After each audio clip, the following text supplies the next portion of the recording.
Filipina sepertinya sedang mencoba strategi baru dalam geopolitik. Kalau kamu bukan naga, minimal teriaklah di sarangnya.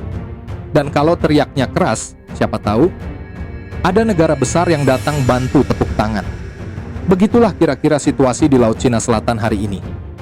Filipina makin aktif bersuara dan juga bergerak dengan dukungan moral dan militer dari Amerika Serikat dan beberapa sekutu barat. Tapi masalahnya, ini bukan seminar. Di lapangan, bukan argumen yang bicara, tapi kapal induk dan rudal jarak jauh. Dan tanggal 2 Juni, Cina menjawab. Bukan lewat debat, tapi dengan kapal induk Liaoning, lengkap dengan kapal perusak tipe 055, 052D, dan satu kapal logistik seukuran gudang senjata. Kapal-kapal ini muncul di timur Filipina, meluncur seperti pasukan diam, yang sebenarnya tidak pernah diam. Beberapa hari kemudian, muncul lagi kapal dari Armada Timur, Suzhou, Taiyuan, Fregat Baoji, dan teman-temannya. Kalau dihitung, rudal aktif yang dibawa cukup untuk, membungkam satu pulau tanpa perlu naik suara. Liaoning sendiri dalam 4 hari sudah menerbangkan 100 jet tempur dan 90 helikopter. Kalau ini latihan, maka ini latihan dengan vibes. Kalau kamu nyenggol, kita tidak nunggu aba-aba. Dan saat Filipina sedang sibuk periksa peta, dari arah barat datang Shandong. Diam-diam. Tanpa peringatan, tanpa notifikasi. Kini 2 kapal induk Cina mengapit Filipina. Posisi yang, secara militer, disebut tidak ideal. Tapi kalau kamu tanya politisi, mungkin ini disebut tantangan diplomatik yang strategis, sambil gemetar pelan. Sementara itu, di dialog Shangri-La, para menteri barat berdiri sambil berkata tegas, Cina mengancam stabilitas kawasan.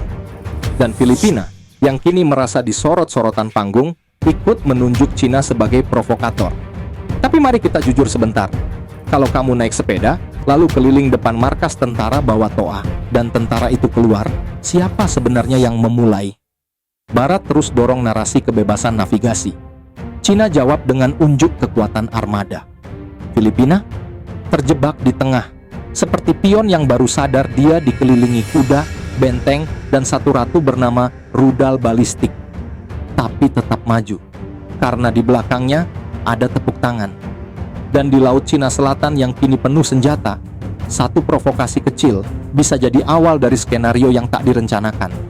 Ini bukan tentang siapa yang berani, tapi siapa yang tahan saat semua lampu sorot dimatikan, dan hanya radar yang bicara.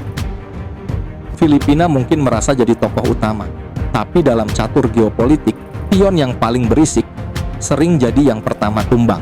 Tapi masalahnya, dalam catur ini, tak ada yang bisa bilang, ulang, tadi salah langkah, Karena begitu kapal sudah berlayar dan rudal dipasang, yang tersisa hanya 2 pilihan, mundur perlahan, atau maju sampai tak bisa balik. Dan inilah ironi geopolitik modern. Semua pihak ingin menghindari konflik, tapi semuanya bersiap untuk perang. Mereka bicara perdamaian, sambil mendandani kapal perang. Mereka mendorong dialog, sambil mengaktifkan sistem radar. Dan satu pertanyaan terakhir, jika nanti api benar-benar menyala di Laut Cina Selatan, apakah Filipina akan tetap dianggap sekutu atau hanya disebut korban?